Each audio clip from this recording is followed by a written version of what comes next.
Okay, so yesterday we have discussed regarding the protocol which is IEEE C37.118, right? Which is later on changed as 60255.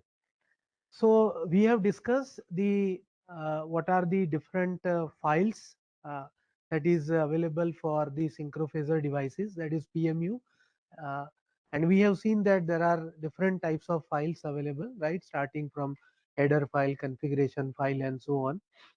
And then finally we discuss the what is the file structure of the PMU. So there we have seen that the whenever any PMU wants to send the data to PDC, the PMU initializes with this command synchronization, right? Below this square box, I have written some numbers which shows the word length, right? That what is the word length of each command. And then you have the frame size, right? Which is going to decide the length. What is the IP address, ID code? And then these two commands, second of century and fraction of seconds, those are there, which runs by default. It is similar to like when you run any MATLAB or any other software, then time column by default comes. So similarly here also, some of the commands, whenever any PMU sends data in the form of packets to PDC, they by default it is there. And then you have the your original data which PMU wants to send, phasor data, right? This length may be different. Let's say PMU wants to send only phasor values of currents, or maybe voltages, or maybe both, or maybe voltage, current, frequency, or rate of change of frequency, or sequence components of currents and voltages, right? So this may change depending upon the requirement at the other end, PDC end. And then the final is last is the checksum. Checksum is just to avoid any error in sending the data by PMU to the PDC. So it is going to, what they do is, let's say simple best example is of checksum is, let's say you have one cycle data, continuous data, right, like this. So what you do is you are taking data at different instances. This is time and this is the magnitude, right? Magnitude of any quantity, voltage, current. So when you take data at different instances, then you just add it, do the summation, and if that summation value is greater than, let's say, some threshold, right? You decide that okay, what is the variation in load and all that. Based on that, you decide this, and if it is higher, then something is wrong. If it is within the limit, then that is okay. Whatever data is transmitted by PMU, there is no error. Some tolerance is also given. So this is all about the structure of the PMU, right? That how PMU is, when PMU sends packets to the PDC, then this is the basic structure, right, of the file. Now what we have done right here, right? So here we establish a setup which is known as cyber security testbed. So that contains obviously some real time simulator, right? You can use any type of real time simulator. We have used RTDS, right, because it is already available in the department, real time digital simulator. You can use OpenRT also, right? You can use Typhoon also. This all are the different types of real time simulators available in the market. Even you can use some lower version of simulator also, right? That is also available, so that you can use it. Now once you have the let's say RTDS, in RTDS you can do some modeling of the power system network, right, like you are doing in MATLAB, PSCAD, or any other software. The same way you can do in RTDS also. So by default it is known as RSCAD, right? It is a just a similar version of PSCAD. So if you know PSCAD, RSCAD is similar to that, right? So what you do is in RSCAD, which runs in RTDS, you can just develop your, let's say I want to develop a 14 bus IEEE 14 bus system model. So then you just develop the system like you are developing in other some software, and then you put the PMU. So those PMU which is available here in RTDS itself, that is known as software PMU. Those are not physical devices, right? Those are, let's say, like you are placing load or like that in any simulation. Those are not physical loads, right? But you are using in simulation. So here also you can use some software type of PMUs which can acquire the data. And whatever data, let's say, you have acquired, what you do is you just there are different ways, right? I have shown here. Let's say if I have software PMUs, then whatever the output of that PMU, that should be supported by the compatible cards. So that is normally done by GTNet card, GTNet X2 cards. That is what they call it. And this cards I have mentioned here, it is a giga transceiver network card, right? So basically whatever software PMUs are there, they can send the data through this card to your network switch, right? So everything whatever you want to send, let's say PMU wants to send the data to PDC, right? This is my PDC here, right? So then that should be sent through network switch, that is sure, right? So one way is you use software PMUs. Let's say you don't have hardware device, hardware PMU, then you develop, use ready-made whatever is available inside RTDS. You send it the data of PMU to PDC through network switch through this card, right? This card cost itself is roughly around 12 to 14 lakhs, right? If you purchase it. Now this is one way, right? Other way is, let's say I want to use physical device, physical PMU, because it is already available in my lab. Let's say this PMU, right? So then what we do, whatever modeling you have done here, you just take some data, right? Then you give it to some analog card. It is known as a giga transistor analog output card. So it is going to convert all your digital values into analog values. But when this conversion takes place, the values magnitude, that is very low. So then you need some amplifier, right? So we have Omicron based amplifier, it is available. So we use that, and then whatever the output, whatever PMU is there, you can give it there, and from that PMU you can transfer it to PDC again through the network switch, right? So that is another way if you have physical PMU in your lab. So one is software PMU, another is, let's say, your physical device, physical PMU. Now sometimes somewhere, right, I observed, I don't know whether utility people correct me, you have the relays which are PMU enabled relays, right? That means the relay or ID will act as a ID or relay as well as PMU both, right? This I have seen somewhere in US, Texas region.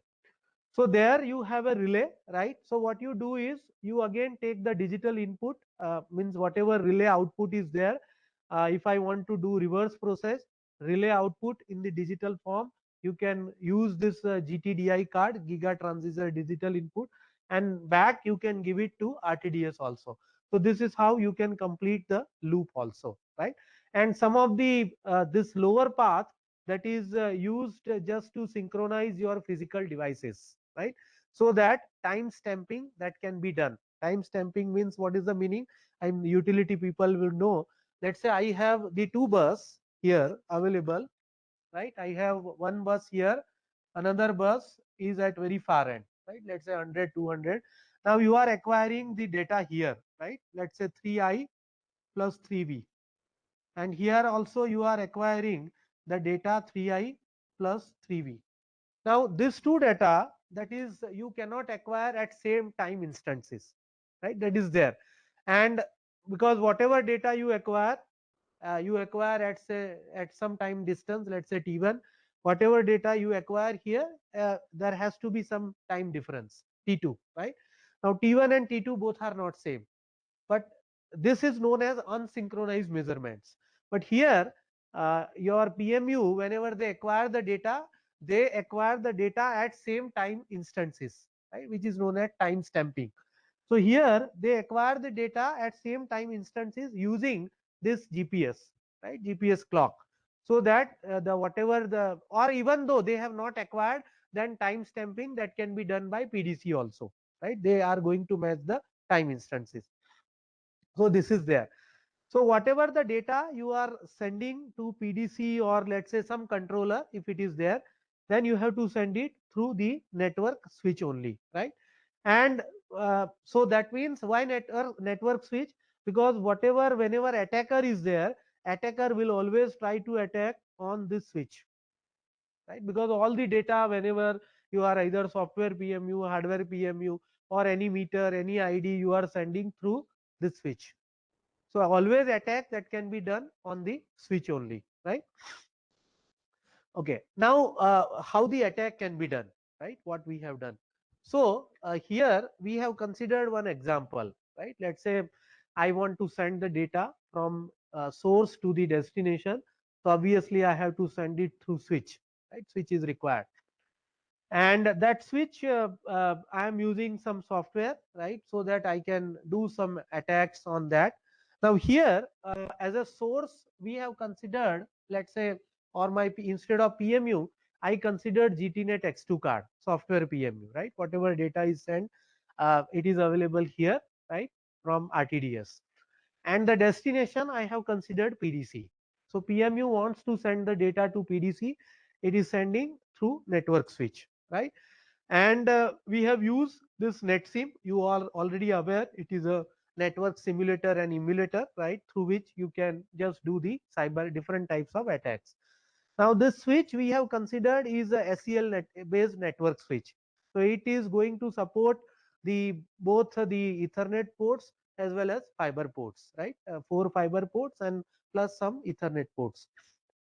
So this switch you can consider that it can act as all your in between intermediator, right, where you can send the data maybe from PMU to PDC or any other smart devices. Now with this we have performed this different types of attacks, right? Let's say delay attacks, we have given the delay, then denial of service attack for some period of time, let's say 5 second, 10 second, the data is not available. Packet error attack, some errors in the packet, that also, that means your from source you are sending let's say 80 packets, but those packets all 80 that is not going to reach at the destination. Some of the packets they are dropped in between.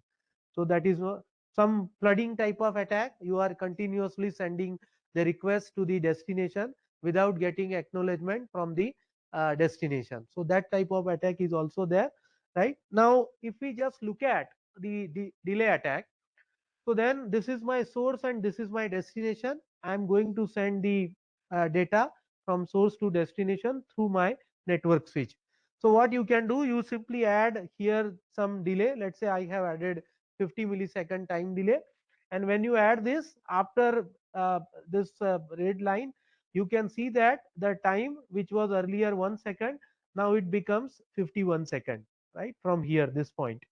So this is just an example, right, how you can do, you can do it in using Python also, you can do it in some other software also. Let's say I want to create denial of service attack. Okay, so what we have done, again I want to send the data from 1 to 2 source to destination through switch. So then what I have done, I have, let's say, I have dropped all the other packets.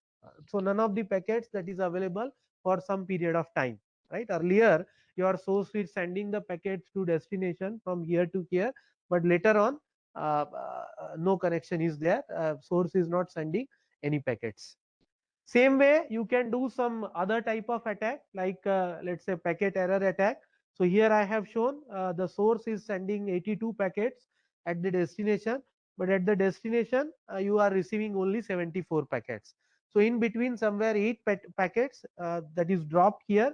So from here to here packets that is transferred, and again there is a dropping of packets, and again you have the further the packets, you can again it is continued, right?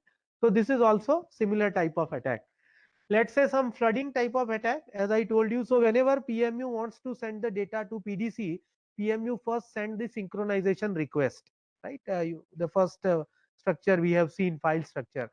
So then the BMU has to wait uh, till the PDC sends acknowledgement. Yesterday, Professor Sidhu explained handshaking, right, between server client server communication. So once they send the request, then the request is received, then the data transfer that is started. So same way here also, that also you can do it. So here you can see that the no connection, right? If you have such type of attack, that means here attacker is continuously sending synchronization request without receiving acknowledgement from the other side destination. So then you see that there is no, it's a connection timeout, even though you start continuing sending the data. Maybe we have run for 1 minute, right? So you can do it for higher time also. Same way here also some ICMP flooding attack also. You can see that there is no actual packet flow between source and destination. So this is just an example, right? This you can do in any language. Now what we have done using this thing, right? This setup. So here what we have done, we have used the, let's say, GTNet X2 card. It can act as a software PMU, and we have sent this data using 240 frames per second to the PDC, and this we have done using C37.118 protocol, right, which is synchrophaser protocol. And the data which PMU has transferred, that is the frequency, phase angle, and this is the data frame, right? You can see that. Okay. So this is just an example that how whenever the data that is to be sent from one side to another side, source to destination, then how it looks. Now if you just look at the, let's say, the captured data, right, how the, let's say, if you just captured the data here, if you just look at the window, then this data looks like this, right? All the phasors. Now you can see here the phasor 1, that is your VA, right? You have some magnitude and angle. Then you have VB, again magnitude and angle, VC, then IA, IB, IC, V1, V2, V0, I0, I1, and maybe if you have frequency here, it is not there. So this data the PMU can send it, right, using this C37.118 protocol to the PDC. Okay, now the same thing, instead of soft, we have also tried on the hardware setup, right? So few types of attack. So let us see that how it looks like this. So when you have, let's say, you have given some deliberate delay, right? So if you do that, some deliberate delay, then after, if you see here, you have see the actual waveform, the magnitude of VA in kV and the current, A phase current in kiloamps. So this is scaled, right? This is obviously scaled. So then after some delay, after some time, there is some delay, right? It is always there. So this type of attack that you can easily do it. Then you have, let's say, denial of service attack. So here what we have done, you can see that after some time, the data for, let's say, 10 seconds, it is not 10 to 20 seconds, the data that is not available. And again after 20 seconds, you will have the data. So from up to this window, let's say here, for both voltage magnitude and current magnitude, the data that is lost, right? And again the connection is established, and again you have the further the same thing. So this is nothing but, we can say that it is a denial of service attack for this 10-second period. This can be variable, right, depending upon the attacker, how attacker wants to do the attack. This is the different scenario of replay attacks, right? So here you can see the waveform where this waveforms, that you can see the waveforms captured at PMU, right, source. So it is the VA, IA and IB, right, one phase voltage and the two phase IA, IB currents. And below side the another three waveform, right, just below this, you can see that it is the waveform captured at the other side, right, destination side. So here you have again the VA, IA and IB, similar that. Now if you just look at, this is let's say the case of, let's say, first case we consider a replay attack using single packet, right? So one packet I am replaying. So if you just look at, then after some time, PMU is sending the correct data, but at PDC you can see right here that it is replayed like that. So single packet. You can do it for, let's say, multiple n number of packets also, multiple packets you can replay it. So that also you can see that PMU is again sending the correct data, but here at the destination, your PDC that is not correctly analyzing that things. So that data that is replayed, right? So this is how the attack can be made on the other side, at the other side, PDC destination side.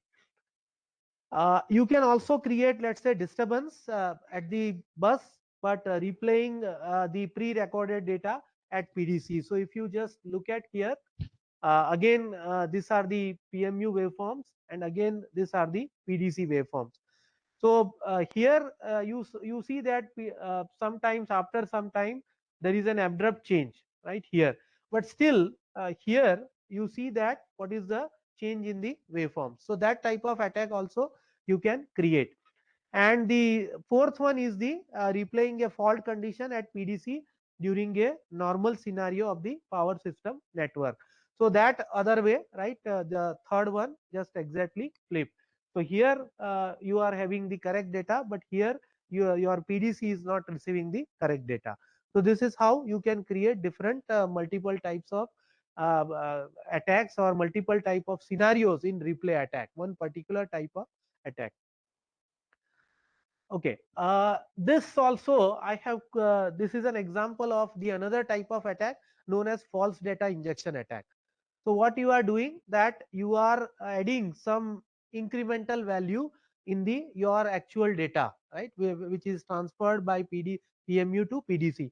So here we have shown the incremental change of 0.01%. You are adding this, and then you can see that this is the output.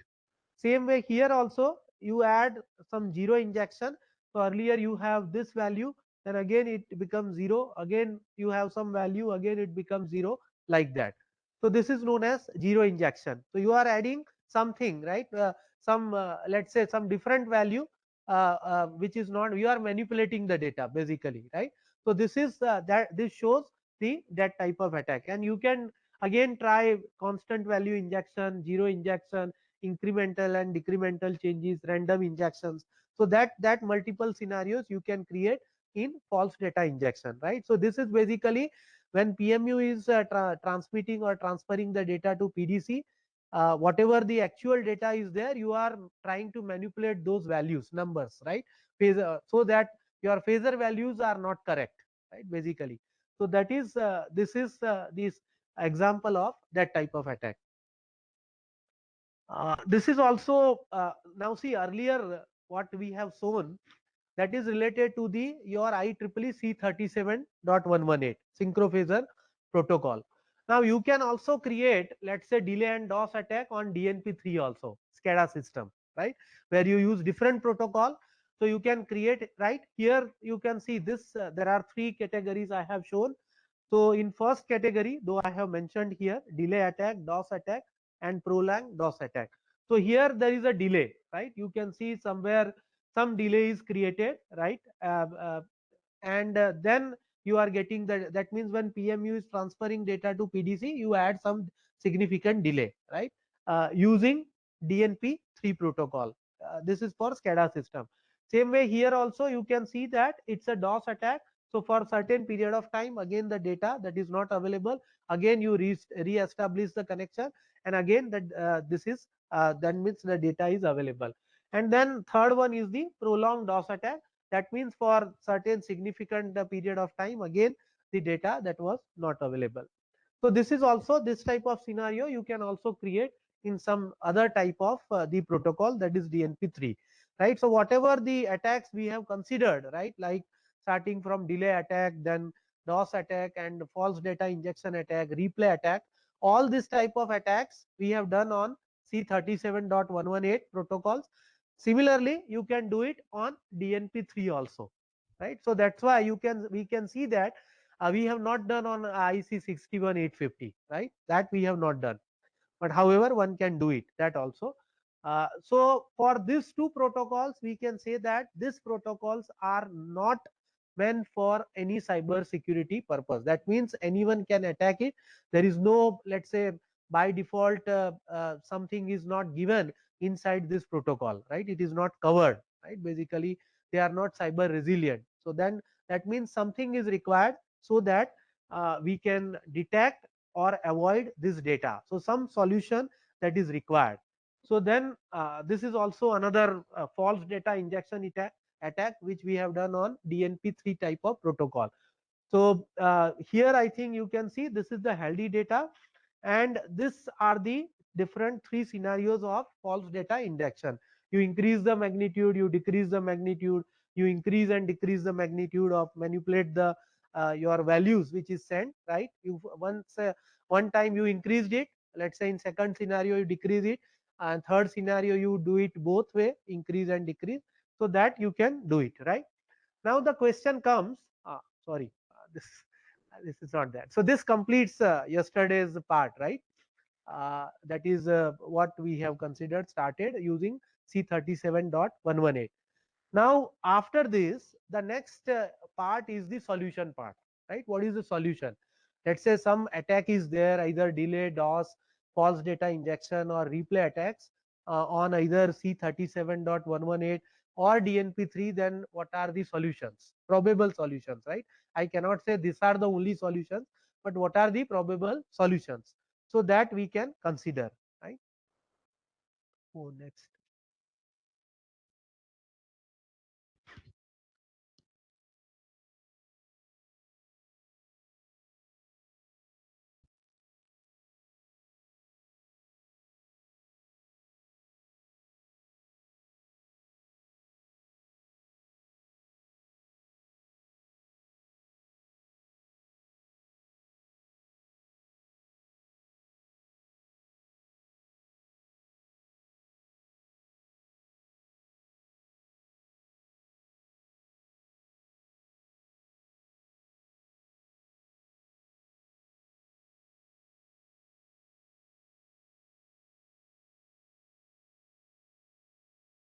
Okay, so then I think let us see what are the solutions of this, right? Once attack is done, so how, what we have to do, right? So the thing is that there is no such solution exist. So what we have to do when attack is there, right? So the first task is the operator has to identify that there is an attack, right? There are various conditions, various scenarios, various disturbances exist. So the first task is that the operator has to identify this is an attack. It is not a healthy or normal condition. It is not a fault scenario also, because fault and attack both are different cases, right? So first is the detection of attack, number one, right? The second is, once you have detected, depending upon the type of attack, let's say if you have DOS attack, where the for significant period of time, let's say data that is not available, PMU is not sending data to PDC, in between it is lost, right? So then you have to reconstruct those data, right? That is the only thing way how I can mitigate the against the attack. Now, whenever the connection, let's say PMU is not sending the data to PDC, let's say for example PMU is sending the data to PDC, for example. Now in between, let's say in DOS attack also, the let's say for some period of time, let's say everything is lost, right? That is what I have written, right? This type of attack makes the machine service network not accessible, right, for certain specific period of time, 1 second, 2 second, 5 second, 10 second, depends, right? And this type of attack usually occurs because of overwhelming of traffic, right? That means you want to, let's say it is a basically a congestion, right? In electricity market, you studied network congestion. So when you try to send more data through a specific line or medium, then such type of event takes place, right? And there are of course different types of DOS attack also. We are not going in that detail, right? Though I have mentioned it is distributed denial of service attack, application layer, volumetric protocol. There are different types of attack, right? Ping, death, and so many are there. Now the thing is that so that means whenever there is a DOS attack, we know that for certain period of time, let's say 2 second, 5 second, data that is not available. So first we have to detect that it is a DOS attack.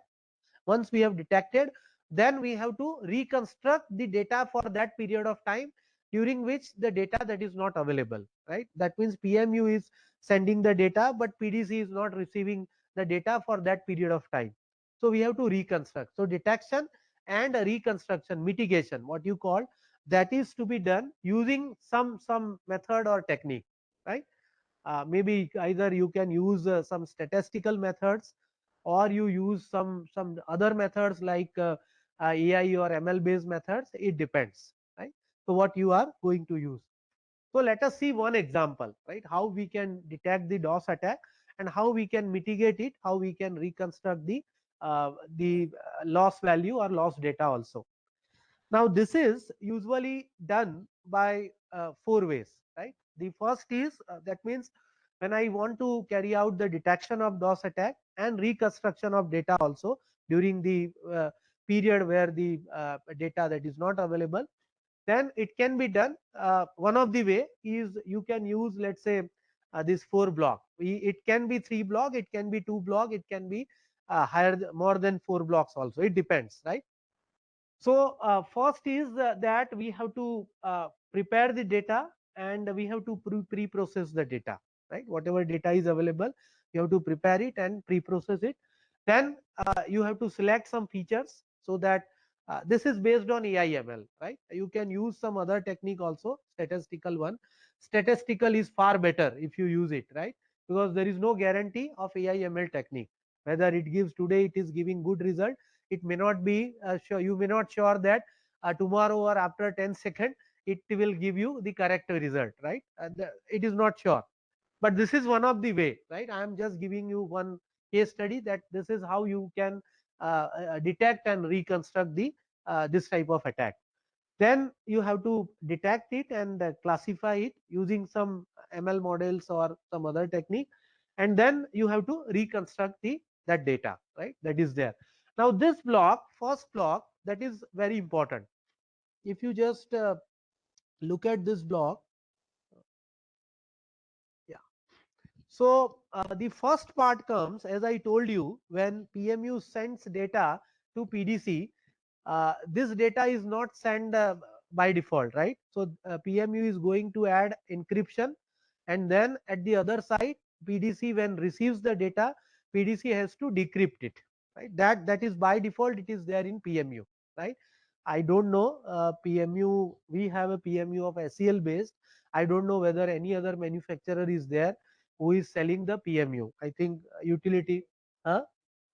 ABB is there, but I don't know whether the ABB is selling the. Have you purchased it? Acha, it is there. GE is there, but GE has collaborated with one company, VZMax. So it is not the product of GE, right? It is the product of VZMax, right? I don't know other company. Maybe in US it may be there. I don't know. Okay. Now the thing is that when you let's say when PMU sends the data, obviously, then I told you that first you have to it encrypts, and then at the other end you have to decrypt it. So that involves few steps, right? Few algorithms that is involved in that. Let's say I have captured the data at Wireshark. Let's say one this frame, right? 198th frame. So if you just look at this data, right, at Wireshark, then it looks like this, right? This frame, right, 198th frame, and this looks like this. Again the same, right? Your phasor value VA, VB, VC, V1, IA, IB, IC, I1, V0, right? V2, I0, I2, like that. Frequency, rate of change of frequency, and it looks like this, right? This data, which is encrypted. So if you just look at the here raw data, then the raw data looks like this, right? Now here in the raw data, what you how you can identify? So there is a, you can see the symbol /x here and /x here everywhere, right? You can see throughout the data. So the first, whenever you have the /x, first one, right? After that, you can see there are some digits. So I have mentioned here the first two digits, right? That is after the /x, you have to take it as it is. And third one, you have to convert it into this form. right? That is what you have to do. Same way, whenever the next slash x comes, you have, let's say, these three values A7 and dollar sign, then A7 you take as it is, and again this you convert in the, again, this form, and this thing you have to repeat throughout this window, right? This is the normal what SEL is doing, right? Maybe some other companies, they are also doing the same thing, right? So slash x, between two slash x, what you have to do is, you can see, first, after that, the three digits, 2 you take as it is, third you convert it into ASCII. The next one, again you have the digits, you this take as it is, the this sign you convert it into the ASCII. Now when you do this, uh, then this raw data, if you do that, it looks like this, right? You can just see this data, right? It is in hexadecimal format, and this red color, red values, that shows your data header. I told you, right? Something is there when you generate some files, the time column is by default, it is there, along with some other important values, voltage, current. So these are the data header, which shows source and destination IP address, right? Port number, protocol type, packet length, etc., which are there in the file structure of PMU. You hope remember, right? The SYNC, then you have the IP address, IP port, and all those things, right? Fraction of second, second of century, all those things before the data starts. So this green color, that is your actual data, right? Which contains timestamp, phasors, frequency, rate of change of frequency, right? So this is your actual data, right? Which PMU wants to send to PDC. And once you have this, then what you have to do, sorry, this data which is in hexadecimal format. So now you see, from Wireshark, when you do capture the data, it is in raw format, not readable form. You convert it into hexadecimal format, right? And then again you use some algorithm. So this algorithm, when you want to convert this data which is in hexadecimal format into your actual phasor value, then you have to use this algorithm, IEEE 754 conversion algorithm, right? And if you just check this thing, right, which was our original data, if you look at this one, right, then this shows this value, your A phase voltage phasor, right? So this is real part and this is the imaginary part, right? And once you add these two, then finally after using this 754 conversion, you will have the final value of phasor, that is VA, some magnitude, kilovolt, and some angle. This is in volt, right? That is there. So this you have to do for all other data, right? Entire data. And once you do that, then you will have the VA, VB, VC, IA, IB, IC, whatever data PMU wants to send, right? And the same process that is to be done at PDC level also, right? So PMU, that is going to encrypt it, and then PDC, it has to decrypt it at other end, right? So this completes the one part, right? That is what we are saying, this part that is completed, right? The encryption and decryption part, right? This you have to do whenever you have PMU, physical PMU, then you have to do this process, right? Or PMU internally it is doing this thing. Then after that, the feature selection second block comes in picture, right? So here we have used some one technique known as principal component analysis, very well known technique in the statistical side, right? Statistical method, I can say. So what PCA does, so it is basically a feature reduction technique. Let's say I have, for example, 10,000 data, right? And that data contains, let's say, 20 features, right? Maybe you have some voltage, current, magnitude, sequence component of voltage, current, mean, or anything, right? And I want to, let's say, reduce it from this 40 type of features to, let's say, 10 features. So then you have to use such type of technique, right? Principal component analysis type of technique. So basically what PCA does, it is going to reduces the number of input features or variables, right, in a data set which is lower form, but preserving your original information. There is no loss of original information. That is more important. So whenever you use any feature for feature reduction, whenever you use any technique, you have to see that your whatever the original features are there in overall earlier data set, that should be retained, right? That is very important. So basically it is going to transform the features into the orthogonal, you can say uncorrelated features known as principal components. And then once you do that, it is going to rank in the order of variance, with the first component capturing the most variance, second one that is the second one, third one that is the third, like that in the descending order. So let us see how this is done.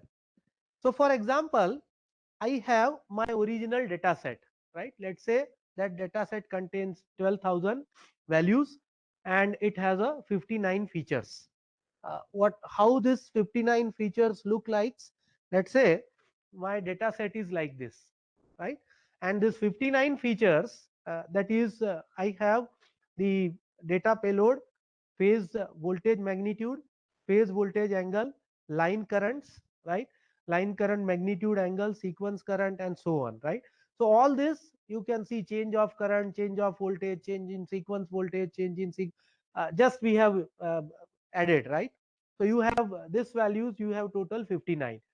So you have 12,000 points, right? 12,000 rows, and I have columns, that is my features, that is 59, right? This is my original data set.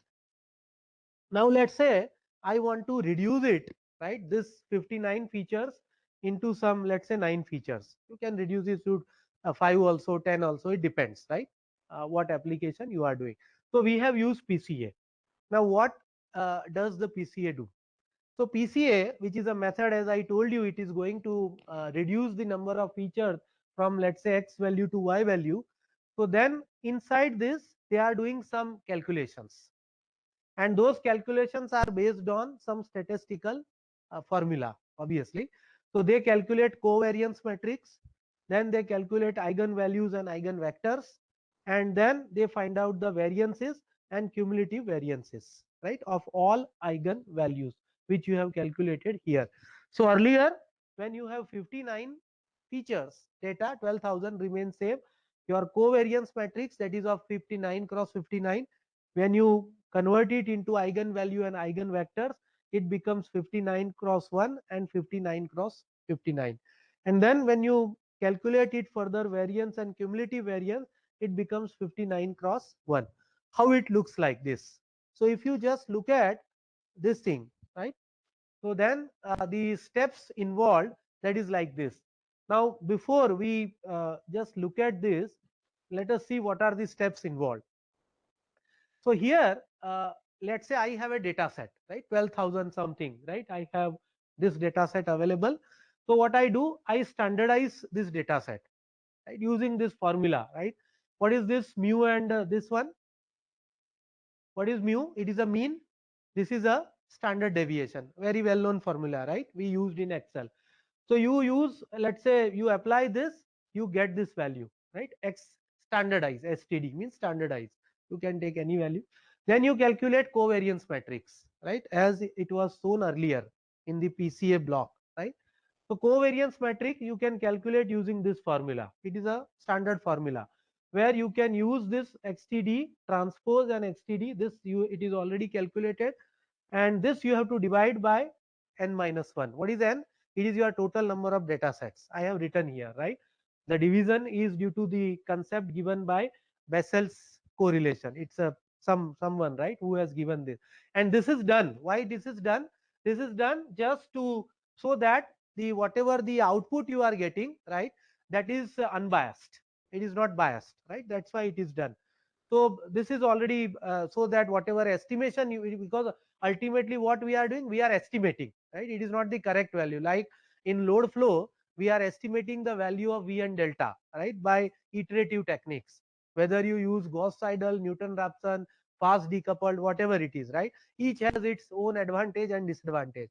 So this is also an estimation technique. So whatever estimator you decide, you have to do somewhere here. There are various ways, right? One of the way is you simply divide this by the total number of data sets minus 1 points, right? So that your estimation becomes uh, reasonably accurate. I do not say it is accurate always, reasonably accurate, right? So once you have the value of C, then you compute the eigenvalue and eigenvectors. This you can compute using this equation. C minus lambda I is equal to 0. C is known, I is identity matrix, lambda you can calculate, right? And the other one, that is eigenvalues, you can use these equations. And once you do that, this gives you eigenvalues 59 cross 1, this gives you eigenvectors again 59 cross 1, right? These are the way. These are the simple equations. So this you can calculate. And once you do that, using eigenvalue and eigenvector, you calculate the variance. So variance you can calculate using this formula, right? Lambda is already known. So once you do that, now here, once you have the variance, you can go for the cumulative variance, right? Now what is cumulative variance? So cumulative variance, let's say you have calculated the variance in descending order, for example, using that formula. So this is, let's say, my variance. I have not shown all 59. Let's say only up to 9 or 10. Now cumulative variance is nothing but, you can see, first it comes as it is. The second one, it is addition of these two, right? That is here. The third one, it is addition of first three. Like that you calculate the cumulative variance. And I stopped at 9 value, because after this you see that this value that becomes reasonably constant. So there is no requirement of adding more number of features below this.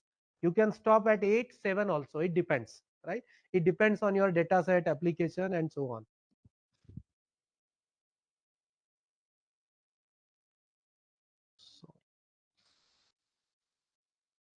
So once you do that, my original data set, which was 12,000 by 59, now it becomes 12,000 by 9, right? That is, we have reduced without impacting the originality of my own earlier or original data set. Now once you have this data set, what you have to do is you have to scale it down, right? So that it comes between the range of 0 and 1. So that you can do using this formula. Again, this is a statistical formula, well known. You can calculate maximum and minimum value of the data set.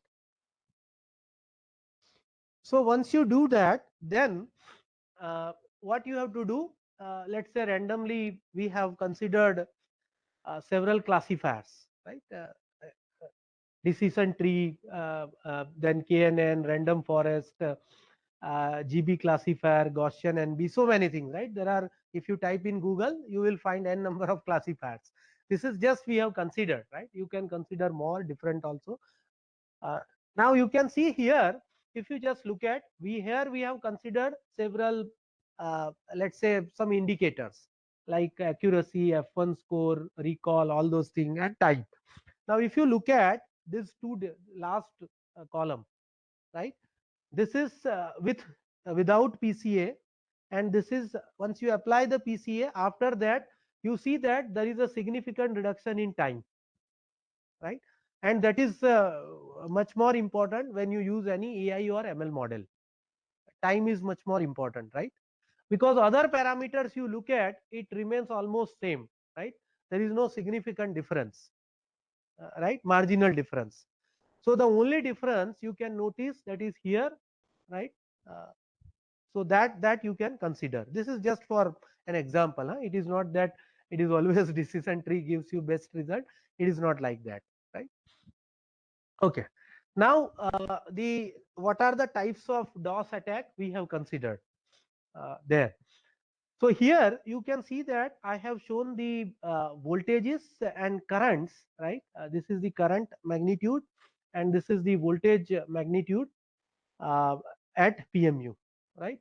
And below this again the same voltage magnitude and current magnitude that is received at PDC. And then we have done, let's say, some fixed rate of DOS attack for, let's say, 10 seconds. The data, though PMU is sending the data, right, this data, but at PDC for 10-second data that is not available because of DOS attack, right? And same way you can try multiple also, right? Maybe sometimes 4 second, 2 second, 10 seconds, let's say data at PMU is sending the correct data, but PDC that is not receiving the correct data because of DOS attack. Now you can also try this TCP and UDP, right? Both are different, right? You can see this protocol TCP and UDP, that is different. Now here at this side you can see that we have done some let's say some drop attack using this shows the your UDP as the protocol, where you have you are transferring, PMU is transferring voltage magnitude and current magnitude, right? And here you can see that you are seeing the same thing, right? When PMU is transferring to PDC the voltage and current magnitude, but using TCP protocol. So this I have just for knowledge I have written that what is the difference between TCP and UDP protocol, right? Just the major difference is TCP requires handshake like client server before sending the data. Here it is not required, and that right. And even the you see some other parameters like reliability. This ensures proper delivery. There is no guarantee of delivery.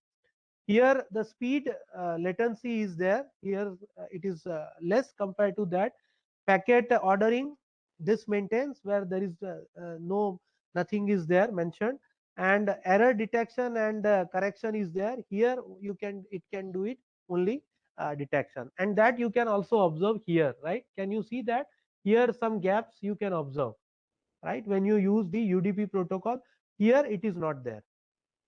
So that we can say that the TCP protocol is better than UDP. This is just for okay. Now we have also tried one more thing, jitter.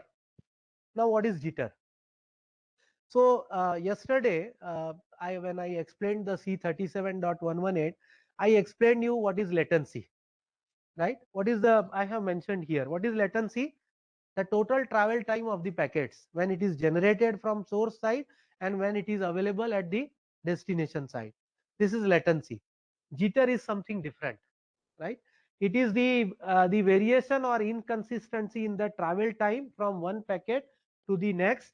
So basically it is nothing but the difference in travel time between between the multiple packets,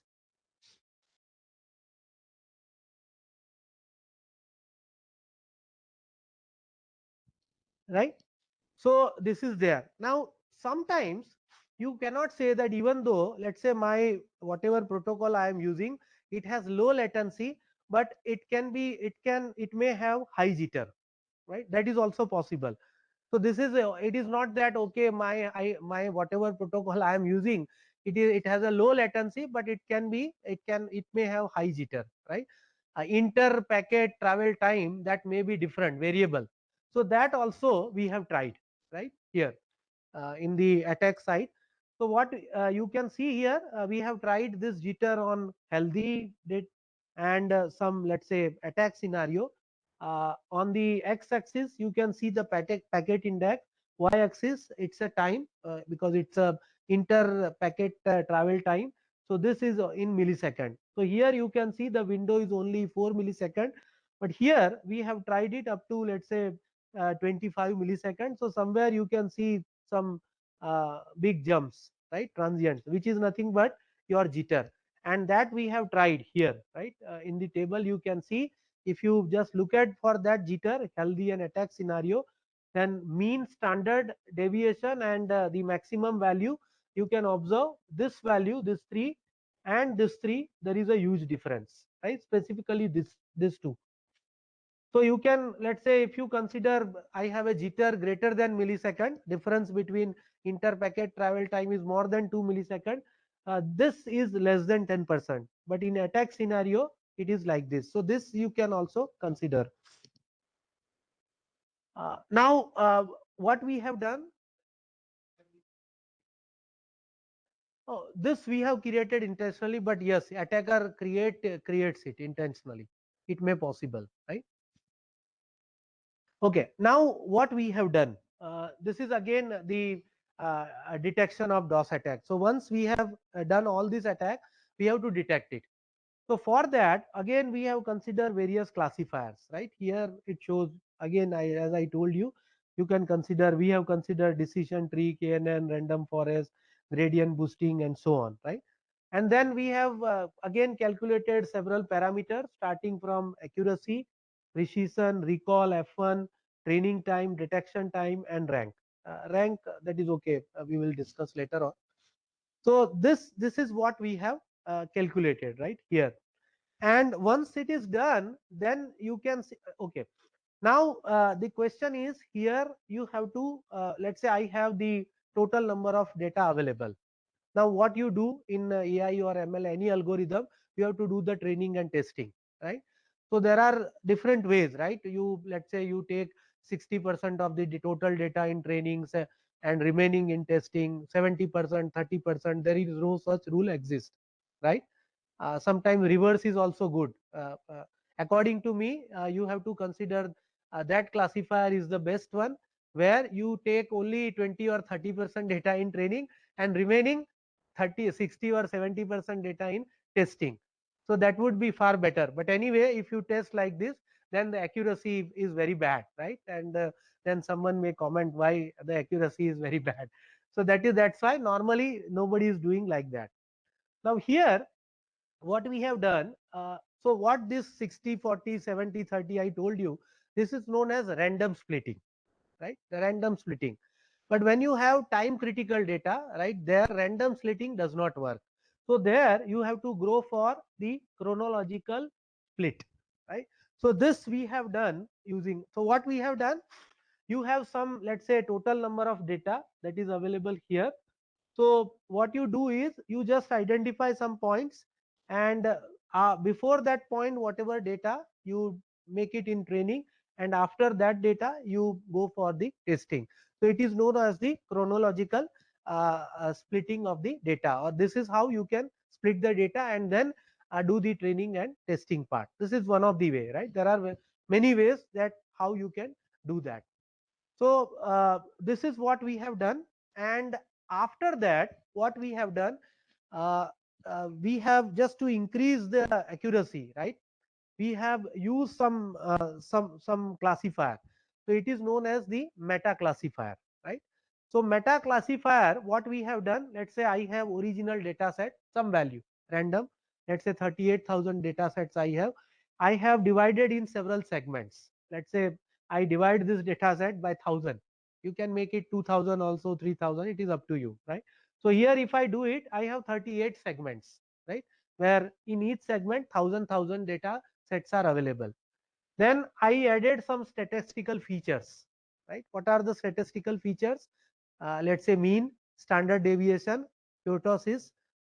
Then you can add some more, right? So this type of variance and so on, right? Whatever it is, so that you can add it. We have you considered 5 only, and this let's say I have considered only one, let's say mean, for example, right? So I, this 1,000 data set, I have calculated mean value, right? And then I have done the training with this uh, classifiers, whatever classifiers you are taking, let's say 9 5 10, whatever it is. And once you do that, then you calculate the rank, right, which we have calculated here, right? Rank for each classifier, and you have to consider that classifier which has a highest rank, right? So that I have written here. F1 is the F1 score which we have calculated here, right? This one, this column.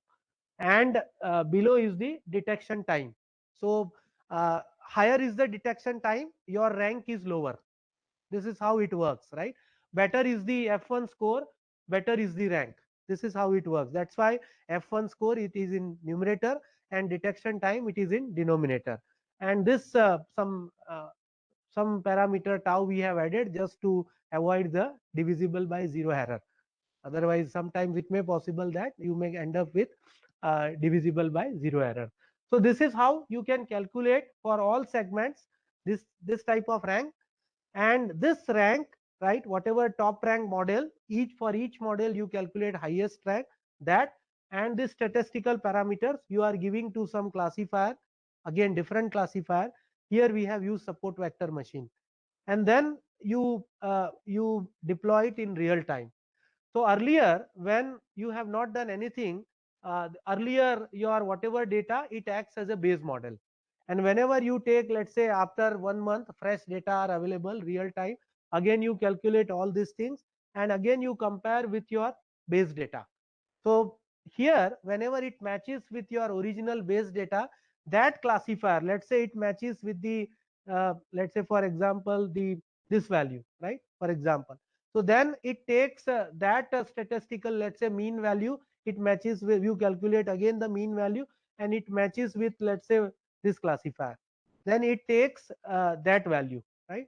And then it calculates the concept drift. Concept drift is nothing but it is a ratio of Euclidean distance, right, between the same classifier, right, and the denominator different classifier, like that. And if this value, right, this value of tx, if it comes greater than 1, then you can say whatever classifier you trained earlier, you are using 1 month ago, that remains as it is. If it is less than 1, then it shows that retraining is required, then again you have to retrain your algorithm. So that is what we have done. And if you do that, then after that, if you just look at, we have used let's say 24 predictions for decision tree. It gives 100 accuracy, whereas the other two classifier which comes, they have misclassified the two events for this classifier and one events for this classifier. So again the accuracy, that is not good, right? So this is how you can just carry out the detection of DOS attack. This is going, this shows that how we can detect the DOS attack. Still the reconstruction of data during that 10-second or 2-second or 5-second, that is remain, that is not there, that is what we have not considered, right? I think I stop here because it's a time, so that otherwise our next session that is delayed. Any questions? This will continue tomorrow, right? Reconstruction part.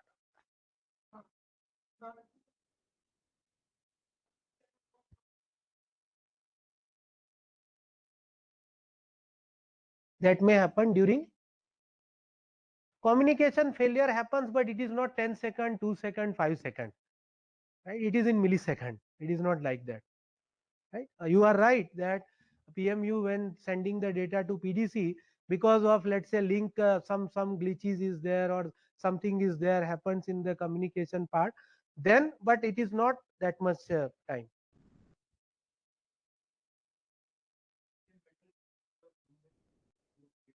Can vendor?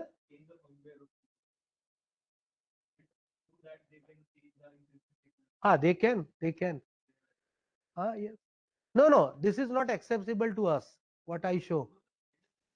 Vendor, so obviously he is the creator, so he can do anything.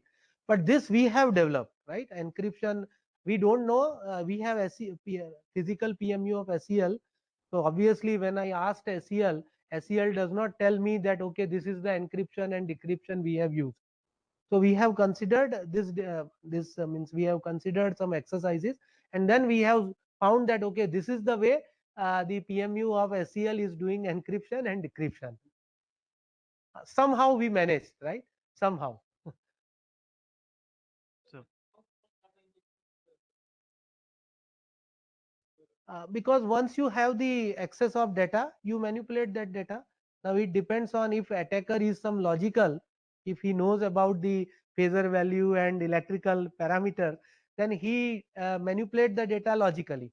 Or some of the attacker, they randomly, let's say, put very high value, but that can be captured by PMU in checksum.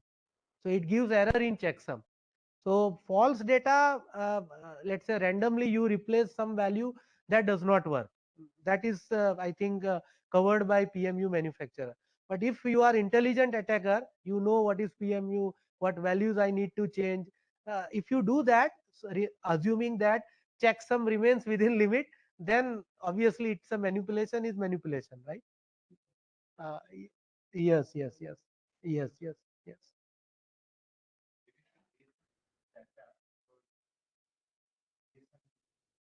Yes, yes, yes, yes. Yeah, yeah, that we have considered. I have not shown all the data, right? But Just I have shown the some cases. Right? So so my first doubt is like BDD is already there in Huh? checksum. BDD algorithm is already there in checksum. It is there at PDC level. Bad data detection. Na? Yes. It is at PDC level. At PDC or at PMU level. PDC, not PMU. Okay. PMU does not have any bad data detection algorithm. And can we bifurcate the delay, replay, and dose? DOS means data is not available for some period of time. Delay So means that you are means the delayed. last value is repeating no. There is Huh? no value at all in dose. Where? In that particular time, there is no value. No value. Yeah. Okay. PMU is sending, but PDC is not receiving that value. But in case of delay and replay, Delay means you are adding delay now. As he asked, a delay can be because of communication problem or something. So again, you have to classify whether delay is because of communication failure or actual. Let's say some attacker is delaying or he has added something so that the whatever packets are there, it reaches the PDC after some delay like that. So that you have to identify. so in this case, we can call it as a delay attack or a replay It is attack a delay, right? It is a delay. Replay because the means you last are value is replaying repeating. the values. So the last value is repeating to the whole the But time in span. delay, it is not repeated. Okay. In delay attack, it is not repeated. Replay means you are replaying the values, either single value or multiple values for specific period of time. So Okay. both are different. And in case of attacks, you have considered, so the error you have considered is Gaussian or non-Gaussian? I guess it's no, non-Gaussian only. Here mean square error we have considered. MSE, normal formula, right? Okay. Which we are calculating. But you have not considered the persistence of the attack, like how long it sustained. So generally, Attack. yes. It is in our hand. Na? We can do it for 10 seconds, 20 seconds. Real life, it's not sustained for longer than the one Real, time obviously, real. clock. But who is going to, whether utility is going to allow me to create such attack? No, nobody is going to allow me. So here it is in my hand, na, that whether how much, for how much period of time I have to make the DOS attack or I want to create it, right? But actual, yeah, we don't know for how much period of time it is there. Huh? Obviously it is there. Yes, yes, yes. Yes, but I think, so in grid failure, I talked to this guy who is there in NLDC. So he said when grid, anyway, such incidents not happened after 13. So he is also not sure that what happens. But he told that some, I think 2 years ago, some cyclone was there in Odisha. So there he observed these this PMUs after when he recovered. So then the PMU started recall everything again. Now you said that during that if something goes wrong, nothing can be done, right?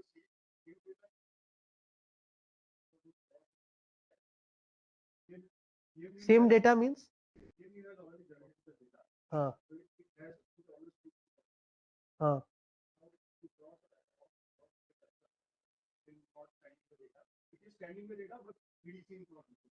so you are say during reconstruction we can consider, but PMU has very limited capacity, na. uh, PMU does not store data for very. That can be, but we don't know na for how much period of time DOS attack is there. It depends on attacker. It is not fixed.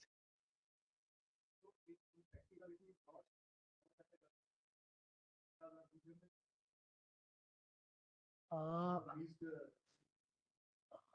till now it is not there, nothing is there, right? No reconstruction is there. There is no such reconstruction. I am just showing you that this can be the way how we can reconstruct it. Till now not a single PMU is there who is reconstructing the data practically when it is deployed. That is, I think, I don't know, nobody has checked it. I will also check how much buffer they are providing and all. I have to check with utility, even I think SLDC or RLDC. So, so you have mentioned there is encryption at PMU level and decryption at PDC. So in between, how can the attacker modify the values? I have modified. You can do that. So then what's the use of that encryption and decryption? That you ask manufacturer. That sir has already told. That's why you need something, right? Either you use some keys or something else. I don't know what can be. Uh,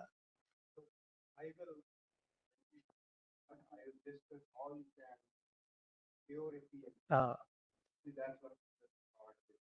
because this I show you that we have done this, and means we have decoded, right, that Hmm. how it is decrypted and encrypted.